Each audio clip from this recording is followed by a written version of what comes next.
Hello everyone, আশা করি সবাই ভালো আছো, সুস্থ আছো। আমিও ভালো আছি, সুস্থ আছি। আজকে ভিডিওটা বানানোর উদ্দেশ্য একটা আলাদা। হয় না, কিছু লিখে পোস্ট করে বোঝানো যায় না, সেটা একটু হলেও ভিডিওর মাধ্যমে বা কথা বলে সেটাকে শেয়ার করাটা সম্ভব হয় সামান্য হলেও। তো সেই কারণে আজকে ভিডিওটা বানালাম। বেসিক্যালি এখন সোশ্যাল মিডিয়ার যুগ, তো সোশ্যাল মিডিয়াতে সবাই অ্যাক্টিভ।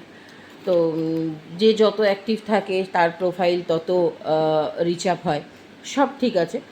কিন্তু সোশ্যাল মিডিয়াতে এখনকার দিনে এত বেশি পরিমাণে ইউটিউবার বা ব্লগার বেড়ে গেছে, যারা মানে আদিক্ষেতার চূড়ান্ত পর্যায়ে চলে গেছে। ঠিক আছে, মানে কেউ কেউ এমন নাটক করছে যেন তার বাড়িতে গার্জিয়ান নেই, সবটাই তাকে সোশ্যাল মিডিয়ার থেকে নলেজ গ্যাদার করতে হবে। বা কেউ কেউ এরকম করছে কি সে প্রথম মা হচ্ছে, আর পৃথিবীতে কেউ মা হয়নি। আবার কেউ কেউ এরকম করছে কি মানে তার প্রথম বিয়ে হচ্ছে, বা কেউ কেউ এরকম করছে তার প্রথম বাচ্চা হয়েছে।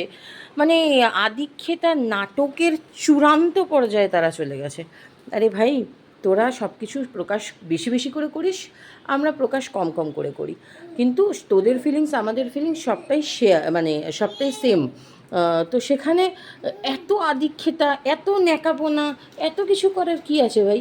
মানে সোশ্যাল মিডিয়াকে মানে তোরা যে কি মনে করছিস, জাস্ট মানে ভাবার বাইরে।